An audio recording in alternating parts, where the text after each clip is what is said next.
दिल्ली में बिहार से आए प्रवासी मजदूरों की संख्या काफी है। बिहार विधानसभा चुनावों में वे अहम भूमिका निभा सकते हैं। चुनाव इस साल के अंत में होने हैं।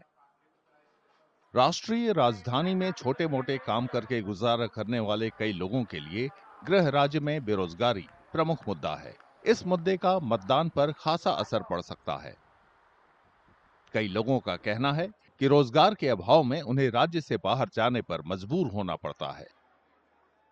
दिल्ली आए जो हम लोग, कोई रोजगार बिहार में नहीं रहते हैं, कोई काम धंधा नहीं है, तो कहीं तो कमा कर खाना है। इसी रोजगार के लिए आए बिहार में। ऐसे हो सरकार जो रोजगार हो। दिल्ली में रहने वाले प्रवासी बिहार की अर्थव्यवस्था बेहतर बनाने और उद्योगों में जान फूंकने के लिए राजनीतिक नेतृत्व से स्पष्ट योजना चाहते हैं।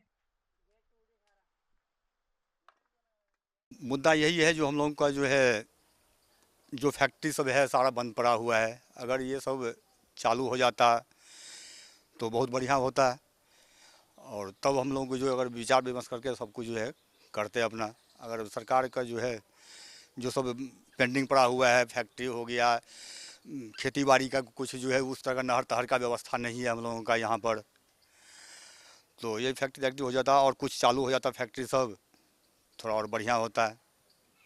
बेरोजगारी बहुत बिहार में है, गरीबी बहुत है। सरकार से यही चाहते हैं कि जो बंद पड़ी फैक्ट्री है उसको चालू किया जाए। जो हम लोग यहाँ आते हैं 15,000, 20,000, 25,000 पर नौकरी करते हैं, उतना अगर हम लोगों को वहाँ बिहार में मिल जाए तो पलायन कम, सबसे पहले तो बिहार का पलायन रुकेगा।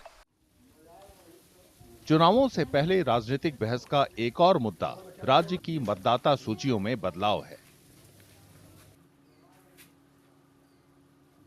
एसआईआर की प्रक्रिया मुख्य राजनीतिक दलों के बीच तीखी बहस का विषय है। विपक्षी कांग्रेस आरजेडी गठबंधन ने आरोप लगाया है कि पूरी प्रक्रिया में पारदर्शिता का भारी अभाव है। आप सब चीजों का जवाब नहीं दे रहे हैं, आप बरगला रहे हैं, बरगलाने का काम कर रहे हैं, लेकिन जो आपत्तियां हैं और जो प्रॉब्लम नीचे वाले लोगों को दोबारा से अपना वोटर राइट लेने के लिए हो रहा है, उन चीज़ों को हाईलाइट नहीं किया जा रहा है। आपने बिहार में 65 लाख वोटर्स को हटाया, आपने जिला वाइज दे दिया कि मेरे सुपौल में 1.5 लाख वोटर कटे हैं, लेकिन हमें किसी को नहीं मालूम है किस पंचायत, किस प्रखंड और किस बूथ पे कितने वोट कटे हैं और वो कौन लोग हैं। अगर डेथ हुई है तो किनकी हुई है।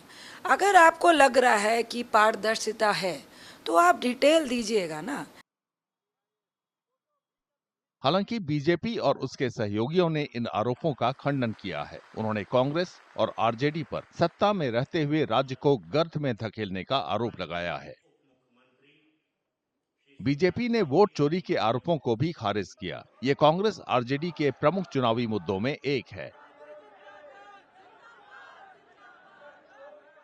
विपक्ष आज के दिन में सिर्फ बिहार में क्यों उठा रहा है, झारखंड में क्यों नहीं उठा रहा है, या वहां क्यों नहीं उठा रहा है जहां ये चुनाव जीत चुके हैं।